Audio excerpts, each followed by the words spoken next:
Kalau berbicara masalah sejarah ketoprak RRI, itu tentu saja tidak bisa lepas dengan RRI itu sendiri. Karena ketoprak radio atau ketoprak RRI itu ada sebelum RRI itu ada. Jadi mereka sudah melaksanakan rekaman atau siaran-siaran di Radio Mafro dulu.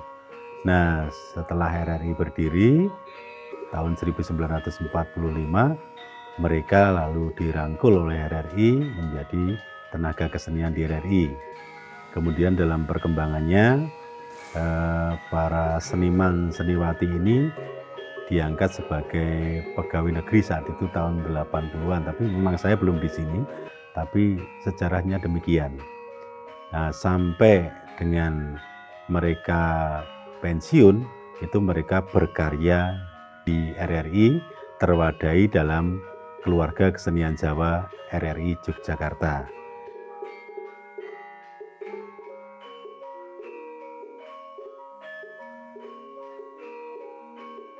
Kalau kondisi ketoprak radio khususnya sebelum pandemi itu kita rutin mengadakan rekaman produksi, baik itu produksi ketoprak radio, audio maupun bentuknya pagelaran. Namun setelah pandemi karena dibatasi oleh segala sesuatunya, maka kita hanya bisa menyelenggarakan pentas dalam bentuk daring.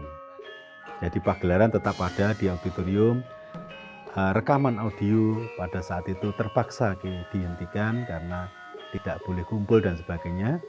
Maka kita hanya bisa menyajikan ketoprak melalui daring, itu pun dengan serba dibatasi.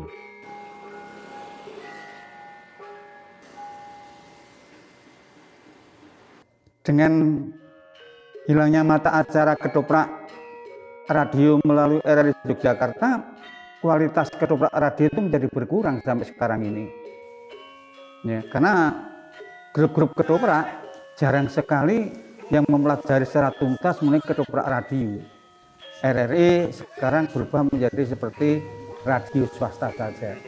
Jadi di RRI sekarang ini sudah tidak ada karyawan kesenian. Otomatis RRI sebagai motor gerakan ketoprak radio ya semakin berkurang. Namun demikian juga karena perkembangan teknologi modern, ketoprak radio sekarang itu masih berjalan dengan baik. Hanya mungkin sudah tidak memproduksi lagi materi-materi siaran. Dia hanya mengulang-ulang saja. Seperti yang saya dengarkan sampai sekarang ini, RRI Yogyakarta setiap malam Kemisnya tinggal memutar saja kaset rekaman yang saya buat kira-kira 2 tahun yang lalu. Kira-kira begitu. Jadi proses produksi radio yang ada di RRI Ketoprak Radio itu setiap minggunya kan produksi 1 kali, jadi setiap Rabu. Prosesnya kita membuat treatment karena mereka bermain improvisasi, bukan full play, bukan full text, karena mereka sudah terbiasa untuk itu. Nah, pada saat mereka bermain di corong radio atau di mikrofon, mereka harus kita kasih limit waktu durasinya dengan tanda-tanda, umpamanya kalau begini itu adegan itu dicepet kalau begini itu berarti durasi masih panjang dan lain-lain. Jadi prosesnya seperti itu. Itu setiap 1 minggu 1 kali kita mengadakan rekaman radio itu.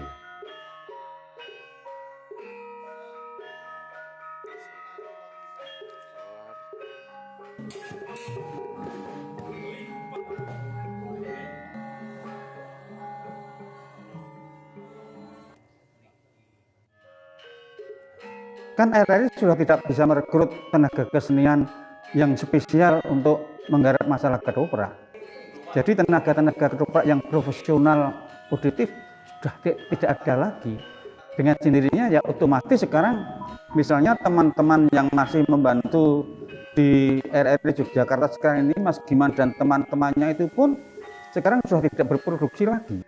Biasanya mereka hanya grup-grup ketoprak yang orientasinya itu adalah panggung, kemudian melalui radio-radio amatir mereka membentuk satu grup ketoprak.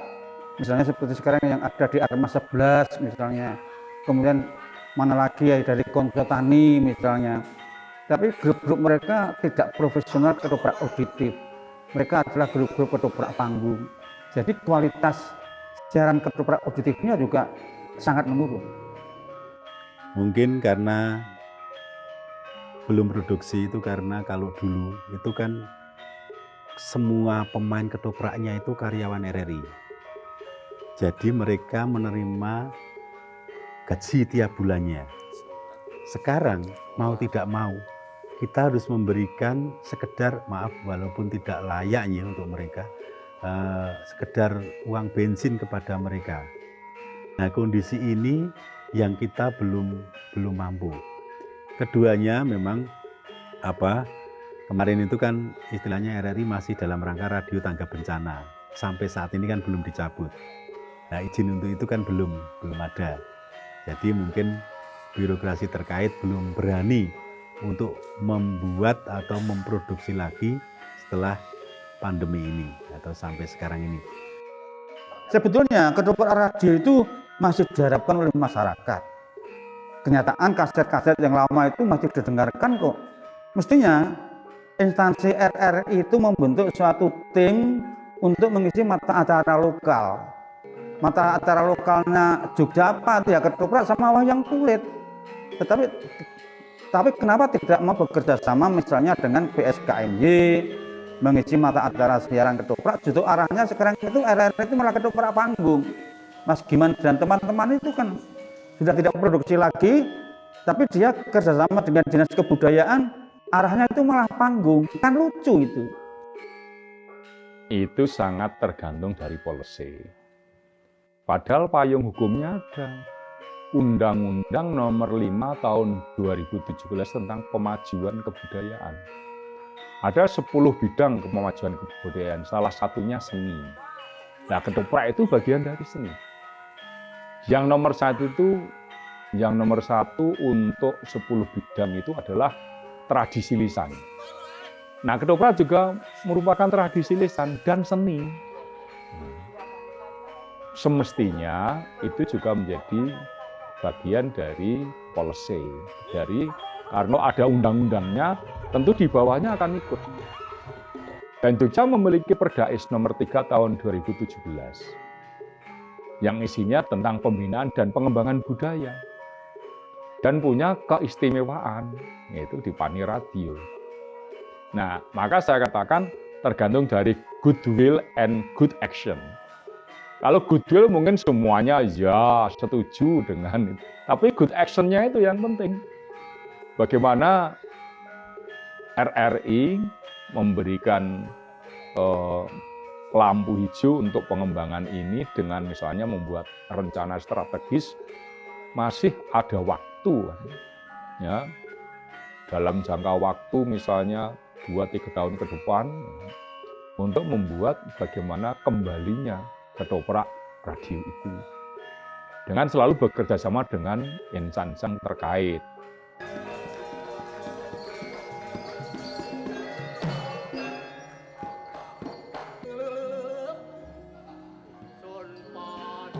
Pengkaderan waktu dulu, zaman saya di RRI, itu ya pengkaderannya adalah setiap 2 tahun sekali RRI memanggil suatu tenaga-tenaga baru.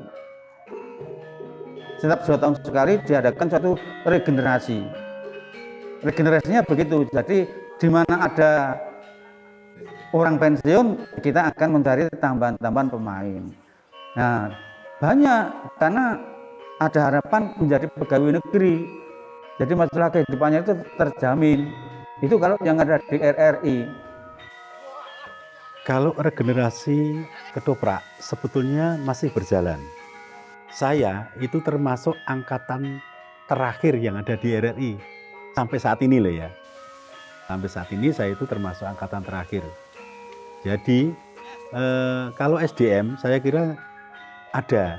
Ya, ada. Hanya dulu itu karyawan, sekarang memang bukan.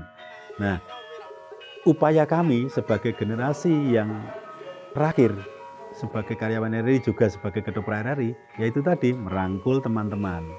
Dan sampai saat ini saya juga berusaha, kami berusaha untuk mengadakan regenerasi. Caranya kita ambil dari kita melihat setiap tahun kan di Jogja ini ada festival, baik itu tingkat kabupaten maupun tingkat provinsi.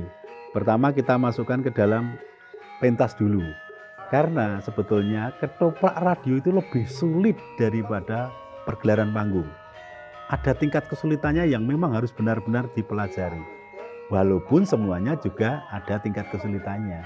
Namun kalau saya, ketoprak radio justru akan lebih sulit daripada ketoprak pentas. Jadi untuk regenerasi, sampai saat ini kita masih berusaha untuk terus mengadakan regenerasinya. Orang RR kan bisa nuwun sewu, ya tidak kemudian kehabisan ide. Nah, itu juga upaya untuk meregenerasi pembinaan pengembangan. Kemudian teman-teman di RR juga sedikit bisa istirahat dengan itu. Nah, tetapi sekali lagi bahwa untuk pengembangan 5 tahun ke depan itu tadi membutuhkan wirya arta triwinasis, ya toh? Bekerja sama antara kampung, kampus dan kantor begitu. Ya. Nah, kalau tanpa itu, dunia sekarang itu dunia yang kolaborasi. Abad 21 kan salah satunya adalah abad kolaborasi. Bagaimana membangun kerjasama, membangun suatu link, jaringan di antara kita semua untuk satu tujuan. Salah satunya adalah ketoprak radio ini.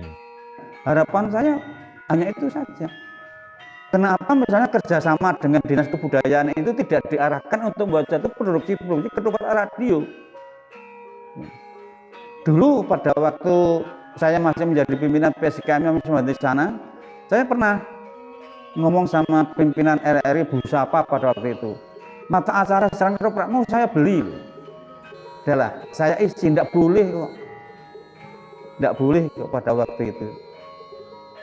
Itu. Kira-kira begitu. Jadi harapan saya ya, tapi gimana ya mengharapkan yang tidak mungkin terlaksana, karena pejabat-pejabat RRI sekarang mungkin sudah tidak ngerti sama ketoprak dan sudah tidak senang ketoprak, birokrasinya sendiri, terutama Yogyakarta, berbeda dengan Solo.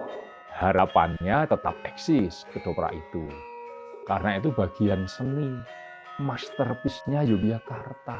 Yogyakarta masternya ketoprak dalam hal ini, bukan wayang wong. Wayang sudah milik Solo, ya, yang perlu harus terus dikembangkan. Nah, untuk pengembangan itu memang perlu tadi yang saya katakan perencanaan yang matang. Ya, ini juga sangat tergantung dari kebijakan dan kebijaksanaan. Kalau kebijakan terkait bagaimana membuat rencana, misalnya RRI melalui pimpinannya kemudian membuat rencana pengembangan ketoprak radio, dan saya yakin Mas, itu tidak akan hilang. Tuh, lo nebeke mawon sowan dateng ke patriark. Kowe krung kok pundhenmu mau perkara apa? Gawe rusuh meneh kowe. Sabe nembe nabi tender. Bapakku ki duwe kertas dadi ra ndelok. Oh, saudara. Yo, sing hati-hati, Pak. Yo. Nabi tender.